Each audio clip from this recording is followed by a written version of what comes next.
안녕하세요. 연목구름입니다. 오랜만에 마이크로 여러분께 전달을 하는 것 같습니다. 최근까지 소렌토 소식 때문에 사실 좀 바빴습니다. 7세대 아반떼가 공개가 되고 그 반응이 정말 뜨겁죠. 사전 계약 첫날 아반떼는 무려 1만 50여 대를 계약하면서 준중형 세단의 새로운 가능성을 보여준 것 같습니다. 특히 그동안 부정적인 삼각대 디자인도 이렇게 멋지게 디자인을 만들 수 있구나, 이런 공통적인 생각을 누구나 한 번씩 해보셨을 것 같습니다.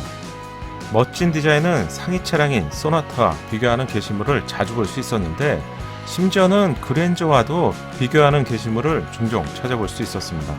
이런 이유 때문에 지난 영상에서는 아반떼, 소나타, 그랜저의 디자인을 정면, 측면, 후면으로 나누어서 심층적으로 영상으로 비교해드렸었죠. 비교 영상을 보시고 설문조사에 참가하시는 분들의 반응은 기대를 뛰어넘었습니다. 설마 했지만 이 정도 반응이 나올 것이라고 저는 전혀 예상하지 못했는데요. 연목구름 유튜브 채널의 설문 결과를 보시면 전면부, 측면부, 후면부 모두 아반떼가 소나타나 그랜저보다도 훨씬 멋지다는 설문 결과를 볼 수 있었습니다. 전면부에서는 73%, 측면부에서는 61%, 후면부에서는 67%가 비교 대상 차량보다 더 멋지다고 응답을 했는데, 제 채널의 이용자가 20대보다는 30대, 40대, 50대가 더 많기 때문에 좀 더 보수적이라고 표현할 수 있겠죠. 가장 저렴한 아반떼의 디자인이 분명히 좋은 반응을 얻고 있는 점은 부정할 수 없을 것 같습니다. 준중형 세단이 중형이나 준대형보다도 멋지다? 이런 부분은 상식적이라고 할 수는 없겠죠. 특히 현대차 그룹은 등급별, 세그먼트별로 분명한 차이점을 두고 있는데, 적어도 아반떼에서는 이런 차이점은 조금 무의미하다고 할 수 있습니다. 이번에 공개된 아반떼는 가솔린과 LPI 엔진이 공개가 되었죠. 하지만 아쉽게도 HUD나 어라운드 뷰, 후측방 모니터와 같은 핵심 편의 장비가 제공되지 않았습니다. 이러한 이유에 대해서 일부 자동차 채널에서는 이 차량이 준중형 차량에서 제공되지 않는다고 발표를 했는데, 이러한 이야기를 뒤엎는 아반떼 하이브리드 차량이 최초로 포착이 되었습니다. 영상을 시청하기 전에 구독을 부탁드립니다. 신차 소식을 빠르고 정확하게 받아볼 수 있습니다. 네이버 카페 G80 클럽에서 아반떼 하이브리드 차량을 최초로 포착했습니다. 얼핏 보더라도 디자인이 조금 다른 것을 알 수가 있는데, 여러분이 보시기에는 첫인상에 있어서 어떤 느낌을 받으셨나요? 첫인상이 무척이나 중요한 기준이죠. 사실상 첫인상이 변하는 경우가 살다 보면 별로 없기 때문입니다. 제 기준을 먼저 말씀드리면 이 정도는 정말 괜찮은데요? 굿으로 표현하겠습니다. 어떤 부분에서 먼저 공개된 아반떼와 디자인이 다를까요? 전면부 디자인의 커다란 역할을 차지하는 그릴 디자인은 누구나 다 보시더라도 다른 점을 발견할 수 있을 것 같습니다. 그렇다면 또 다른 부분은 없을까요? 정확히 어떤 점이 다른지 동시에 비교를 통해서 알아보겠습니다. 제가 비교를 위해서 비슷한 각도의 사진으로 두 차량을 준비해봤습니다. 와이드하고 터프한 디자인의 그릴은 마감 소재의 차이가 있는 것을 첫 번째로 발견할 수 있습니다. 먼저 공개된 아반떼의 경우는 유광 메탈 소재의 그릴이 제공되면서 전면부의 시선을 집중시키는 효과를 얻고 있습니다. 이렇게 화려함도 좋지만 지나치게 강렬한 좀 오버되는 느낌도 있는데, 최초로 포착된 하이브리드 차량에서는 이 그릴의 재질에 있어서 무광 느낌의 소재로 변경된 것을 확인할 수 있습니다. 기존의 하이브리드 차량을 보게 되면 그릴의 디자인에 있어서도 서로 차이를 두고 있는 것이 보다 일반적인 경우였죠. 하지만 앞으로 출시될 하이브리드 차량의 경우 디자인의 아이덴티티, 즉 디자인은 그대로 유지하면서 이렇게 마감 소재만 변경되는 것으로 파악이 됩니다. 물론 이 부분은 저희 예상이기 때문에 가볍게만 참고하시면 좋을 것 같습니다. 커다란 그릴 내부에 외부 공기를 유입할 수 있게 디자인이 되어 있죠. 하지만 하이브리드 차량을 자세히 보시면 중앙부 위 그리고 아래 일부분만 공기가 흡입될 수 있는 구멍이 보이는데요. 이 부분도 좀 차이가 있는 것을 알 수가 있습니다. 하이브리드 차량에서는 연비를 가장 중요한 기준으로 생각하기 때문에 이러한 차이가 발생되는 것을 알 수 있습니다. 두 번째 차이점은 보니 쪽 가로 라인입니다. 이 말이 어떤 말일까요? 뭔가 보시면 좀 더 깔끔해 보이는 느낌이죠. 바로 이 부분의 디자인인데, 하이브리드 차량에서는 보닛이 바로 연결되는 디자인이 새롭게 적용되었습니다. 좀 더 이해를 돕기 위해서 쉽게 비교해드리면 마치 제네시스 2세대 G80과 3세대 G80처럼 디자인에 차이가 있는 것을 알 수가 있습니다. 엠블럼을 자세히 보시게 되면 2세대의 경우 위에 라인이 있는 것을 보이시죠? 모니터에 이렇게 라인을 두고 있는데 3세대의 경우 이 라인이 사라졌습니다. 덕분에 좀 더 앞쪽으로 돌출되어 있는 느낌을 받게 됩니다.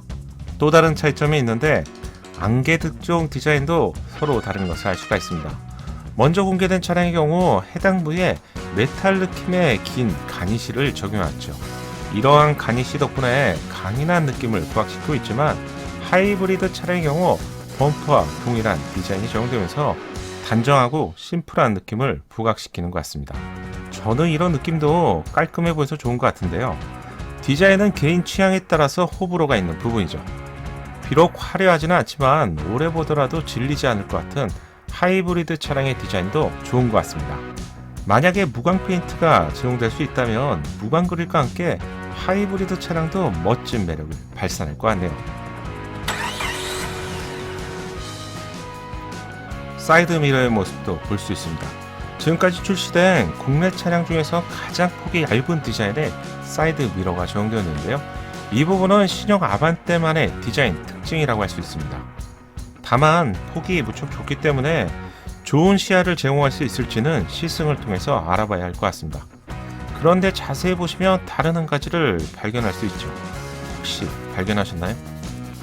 바로 어라운드 뷰 카메라로 보이는 카메라가 장착되어 있는 것을 확인할 수 있습니다. 현재 공개된 아반떼 차량에서는 어라운드 뷰, 그리고 헤드업 디스플레이, HUD죠. 후측방 모니터와 같은 기능이 제공되지 않았습니다. 하지만 하이브리드 차량에서 카메라가 발견되었기 때문에 이런 기능의 일부를 제공할 수 있을 것 같은 여지가 있다는 것이겠죠. 사회 초년생분들이 많이 선택하는 차량인 아반떼에 어라운드 뷰가 제공될 수 있다는 점은 개인적으로 반가운 소식이라고 생각합니다. 하이브리드 차량의 후면부 디자인도 최초로 포착이 되었습니다. 압도적인 설문조사의 결과처럼 후면부 디자인은 언제 보더라도 파격적인 디자인이지만 정말 멋진 디자인인 것 같습니다. 아반떼가 정말 너무 멋져졌죠?